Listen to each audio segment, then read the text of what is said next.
Dr. Horowitz, I want to go back to what you were saying, but first, can you answer the question, because you've been studying this, as a doctor and as somebody who studied how pandemics spread.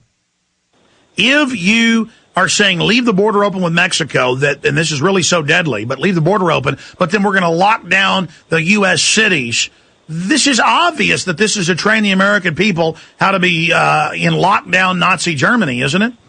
Yes, it is. And as I've mentioned before, this could also be a covert operation to actually seed the population, because now the news is coming out that the virus is not particularly deadly. It's really relatively mild, and that's exactly what the recombinant was that the group at the World Health Organization, the organization that James Robertson, as well as the Novavax publications, were talking about.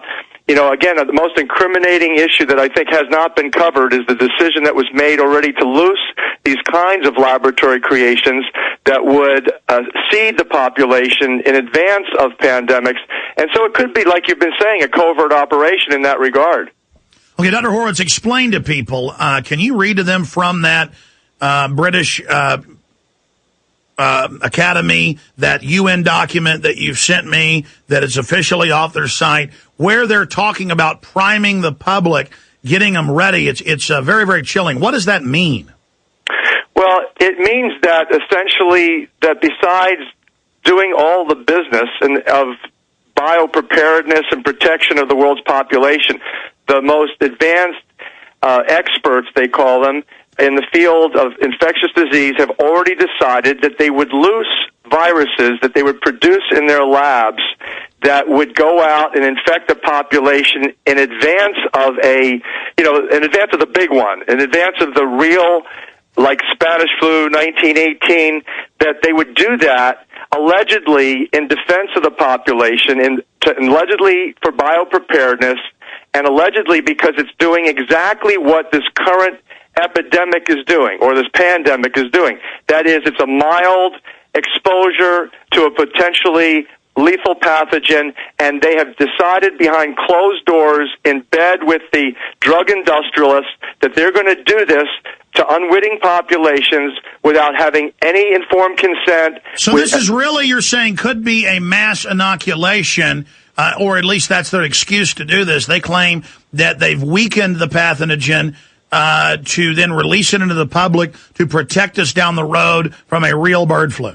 That's my number one best call based on all of the evidence. And on top of that, you have to understand the PSYOPs already administered has made billions and billions of dollars and further advanced the police state, the fascism, and the application of the Model State Emergency Health Powers Act that allows for the incarceration of populations, putting them into these quarantine, virtually concentration camps, injecting, infecting, and intoxicating, drugging them with whatever the public health professionals in their actual Manchurian candidate hypnotic trance state that is induced by standard cult indoctrination methods in medical education, continuing medical education, and this whole pseudoscientific process of literally creating brainwashed mind control slaves of the military, medical, petrochemical, pharmaceutical cartel. That's what's going on, Alex. All right, up on screen, we have the Royal Society, the Academy of Medical Sciences, and its summary of oral evidence, Dr. John Wood and Dr. James Robertson, National Institute for Biological Standards and Controls, NIBSC. And on the last page, it says use of live viruses. Scroll down to the bottom of the document for me, gentlemen. Thank you for PrisonPlanet.tv viewers.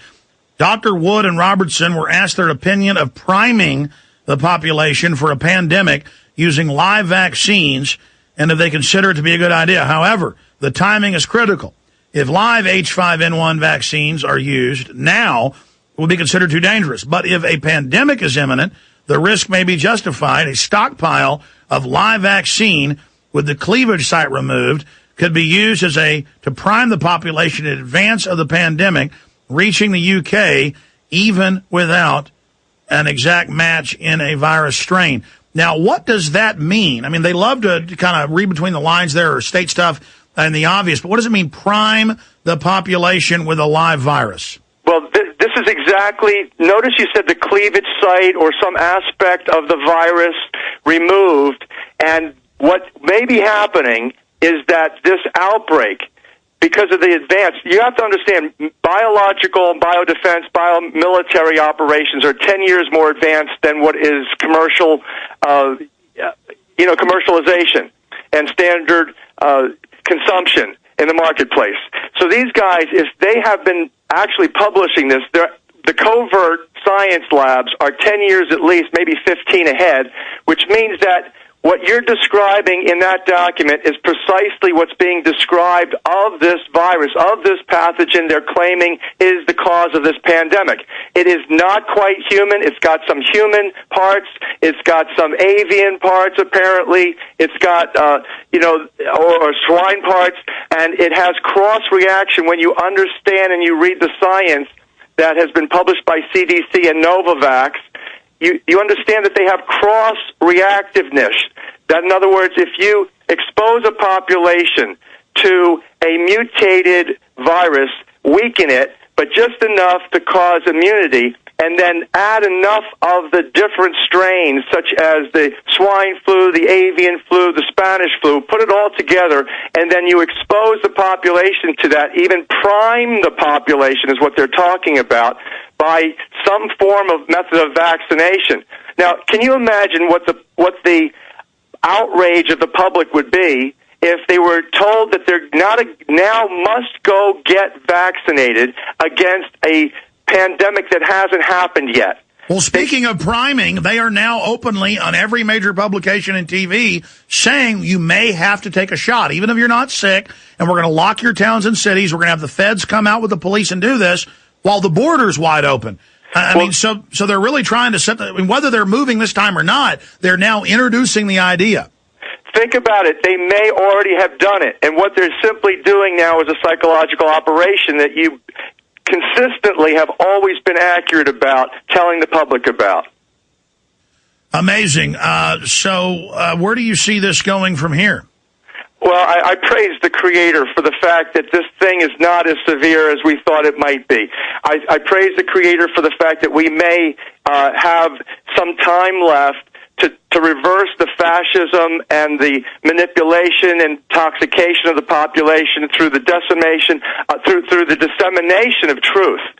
Basically, what we need to do is get the truth, such as those documents that you've just, thank you so much, Alex, for putting that document up on the air, because this is the kind of inside research and discussions and backroom deals that we, the public, need to expose in order to come to some level of intelligent decision-making, because we have got to, if this has got to be about sovereignty, spirituality, and informed consent, we have got to give our consent.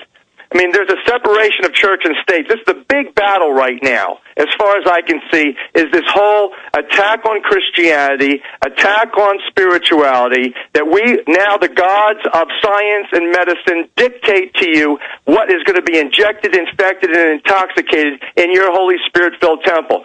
I am telling you, I am absolutely certain to be here to the very end. This is an issue that shall never go away. We shall always stand for our spiritual religious freedom. I don't care what CNN says about me. I don't care what Fox News has to say. Everyone who considers them either a Christian, Jew, or Muslim has a sovereign spirit right to resist vaccination. Dr. Horowitz, stay there, absolutely. And I want to bring up the new vaccines they admit they have that, quote, cure you of drug abuse. They admit it literally eats brain cells and eats the receptor sites, and the more advanced vaccines they give you that literally re-engineer the brain to make you a zombie.